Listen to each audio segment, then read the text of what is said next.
It's crazy to discriminate on skin color because we're all related.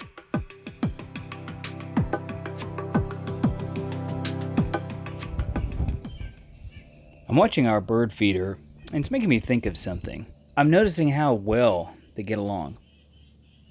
They don't seem to even notice that there are different colors or shapes or sizes, whether me or my neighbor has more money. I was looking at that and made me look up the mating habits of typical backyard birds. Turns out that while they do most often mate within their species, many times they do mate with members of other bird species. Happens a lot, actually. Here's what this makes me think about. People discriminate for some dumb reasons. When it comes to who we date or who we marry, there are going to be people around us with opinions.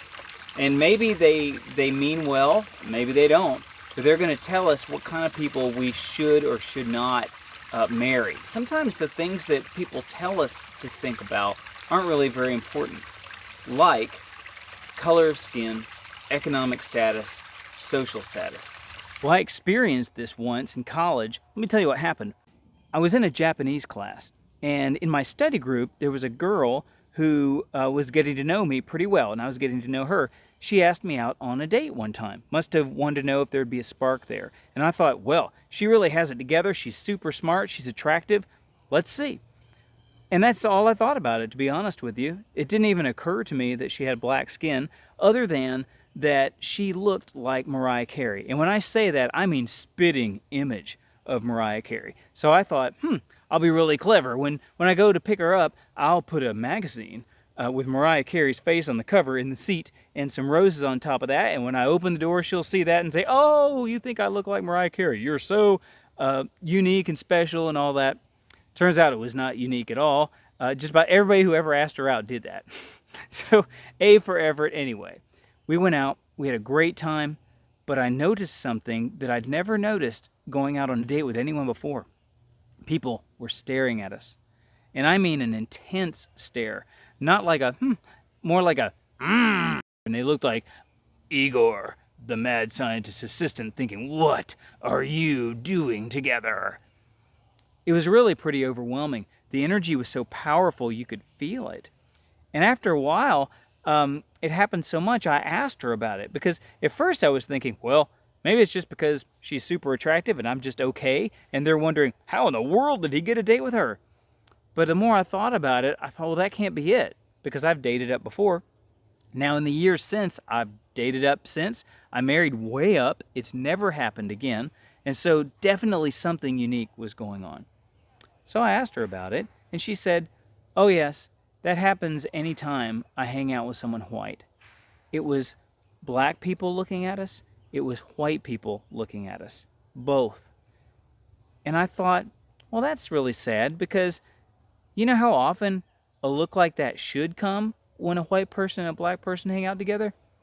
Never. Why is it that those things don't really matter? Let's talk about money.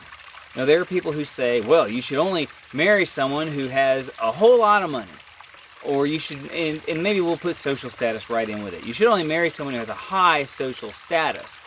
If you have someone who you know you can build a life together with because they have good character qualities, it's kind of a hint of where we're going, who cares how much money they have? As long as you're happy and they're happy with it, and you know you can work out how you're going to keep a roof over your head, and if you have children, which I recommend you do, how can you provide both for the financial care and emotional care for your children? How are you going to do it?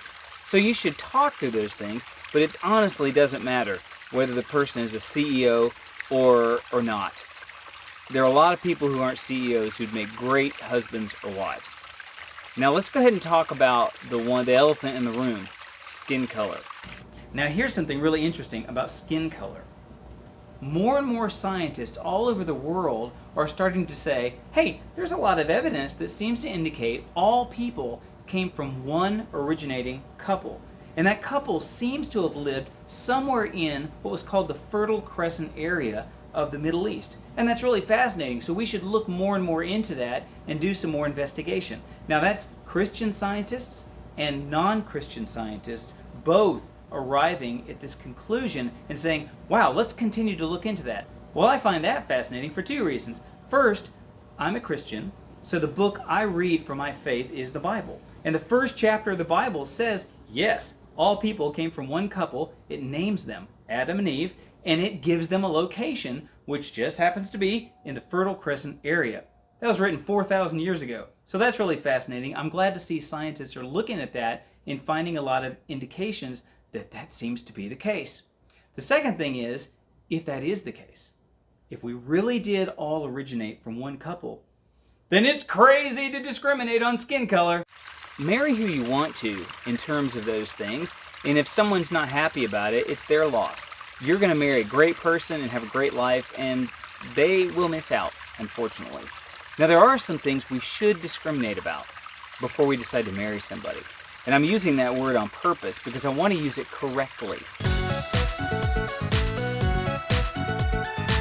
Good moral character, same faith conviction as you, not greedy, not lazy, and not selfish, altruistic, able to think beyond themselves.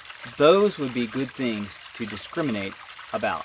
But when it comes to all the other things, race, how fat the wallet is, and other stuff that we discriminate against, too fat, too skinny, not chiseled abs, boobs too small, boobs too big. I mean, it's ridiculous, right? None of those things are the things that are going to carry a long marriage.